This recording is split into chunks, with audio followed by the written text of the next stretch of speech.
Hello, my name is Yuval Noah Harari, and I'm an historian. My first book, Sapiens, surveyed the human past, examining how an insignificant ape became the ruler of planet Earth. Homo Deus, my second book, explored the long-term future of human life, contemplating how humans might eventually become gods, and what the ultimate destiny of intelligence and consciousness might be. The present book focuses on current affairs and on the more immediate future of humankind. In a world deluged by irrelevant information, clarity is power, and censorship works not by blocking the flow of information, but rather by flooding people with disinformation and distractions. So what is really happening right now? What are today's greatest challenges and choices? What should we pay attention to? Billions of us can hardly afford the luxury of investigating these questions because we have far more pressing things to do. We have to go to work, take care of the kids, or look after elderly parents. Unfortunately, history gives no discounts. If the future of humanity is decided in your absence because you're too busy feeding and clothing your kids, you and they will not be exempt from the consequences. This is very unfair, but whoever told you that history was fair? A book doesn't give people food or clothes, but it can offer some clarity, thereby helping to level the global playing field. If this book empowers even a handful of additional people to join the debate about the future of our species, it has done its job.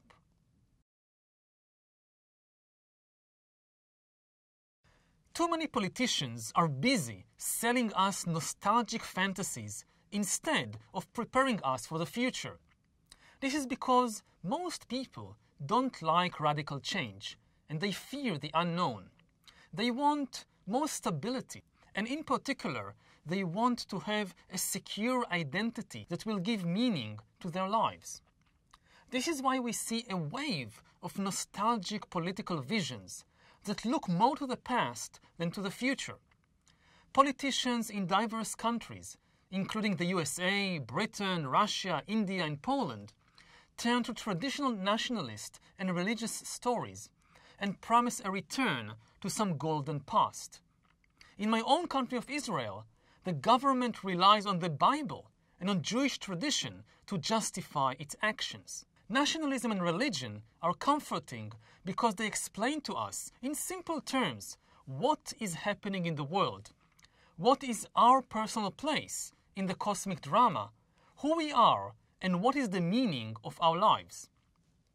Moreover, the nationalist and religious stories claim to be absolute and eternal truths that did not change for thousands of years, and that cannot be changed even by the technological and economic revolutions of the 21st century. They thus claim to provide an anchor of certainty in a stormy world. Unfortunately, the nostalgic fantasies of nationalism and religion will not solve the big problems of the 21st century. How to deal with climate change? What to do when AI pushes billions of people out of the job market? How to use the enormous new powers of genetic engineering? You won't find the answers to these questions in the Bible or in Judaism, because the people who wrote the Bible and created Judaism knew little about global warming and knew even less about genetics and computers. The reality of the 21st century is frightening, so I understand why people wish to turn away from it. But we don't have any choice. We have got to see reality as it is. And we have got to develop new political models that can deal with the unprecedented problems of the 21st century. Nobody really knows how the world and the job market would look like in 2040. Hence, nobody knows what to teach young people today. Consequently, it is likely that much of what you currently learn at school will be irrelevant by the time you're 40. So what should you focus on? My best advice is to focus on developing your mental balance and your emotional intelligence. Traditionally, life has been divided into two main parts: a period of learning followed by a period of working. In the first part of your life, you built a stable identity and acquired personal and professional skills. In the second part of life, you relied on your identity and skills to navigate the world, earn a living, and contribute to society. But by 2040, this traditional model will become obsolete. And the only way for humans to stay in the game will be to keep learning throughout their lives and to reinvent themselves again and again, even at the age of 50. Yet change is usually stressful. And after a certain age, most people don't like to change. When you're 10 years old, your entire life is changed, whether you like it or not. Your body is changing, your mind is changing, your relationships are changing. Everything is in flux. You're busy inventing yourself. By the time you're 50, you don't want change. You want stability. But in the 21st century, you won't be able to enjoy that luxury. If you try to hold on to some stable identity, some stable job, some stable worldview, you will be left behind, and the world will fly by you with a whoosh. So people will need to be extremely resilient and mentally balanced to sail through this never-ending storm and to deal with very high levels of stress. Who owns the data? Those who control the data control the future of life. Because today data is the most important asset in the world. In ancient times, land was the most important asset. Politics was a struggle to control land. And if too much land became concentrated in too few hands, society split into aristocrats and commoners. In the last 2 centuries, machines and factories became more important than land. Political struggles focused on controlling machinery. And if ownership of the machines became concentrated in too few hands, society split into capitalists and proletariats. In the 21st century, however, data will eclipse both land and machinery as the most important asset, and politics will be a struggle to control the flow of data. If data becomes concentrated in too few hands, humankind might split not into classes, but into different species. Because we have reached the point when we can hack not just computers, we can hack humans and other organisms. There is a lot of talk these days about hacking computers, but actually we are entering the era of hacking human beings.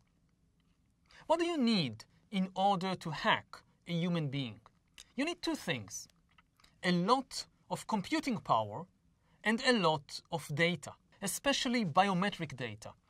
Not data about where I go or what I buy, but data about what is happening inside my body and inside my brain.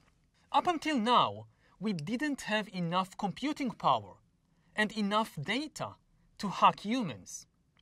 Even if the Spanish Inquisition or the Soviet KGB spied on me every minute of every day, they lacked the biological knowledge and the computing power necessary to hack the biochemical processes shaping my feelings and my choices. But soon, we will have enough of both.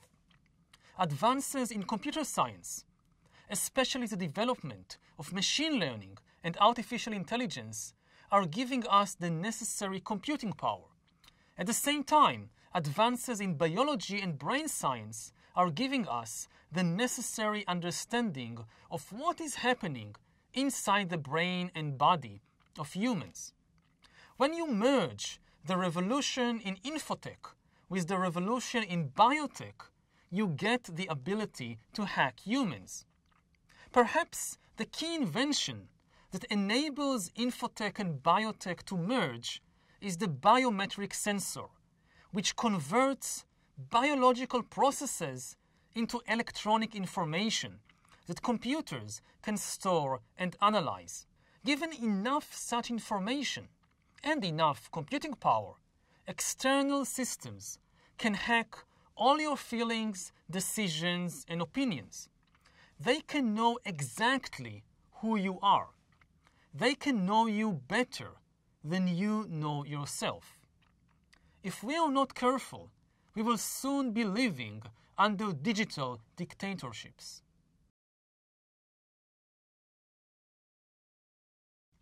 Liberalism, as we've known it, cannot survive for long, but it can certainly reinvent itself and adapt to new realities. The great advantage of liberalism over other ideologies is that it is very flexible and undogmatic. Liberalism has already experienced several cycles of crisis and regeneration over the last century. It has survived 3 big crises: the First World War, the fascist challenge in the 1930s, and the communist challenge in the 1950s to 1970s. If you think liberalism is in crisis now, just remember how things looked in 1918, in 1939, or in 1968. So there is a good chance that liberalism will again make a comeback, if it knows how to reinvent itself.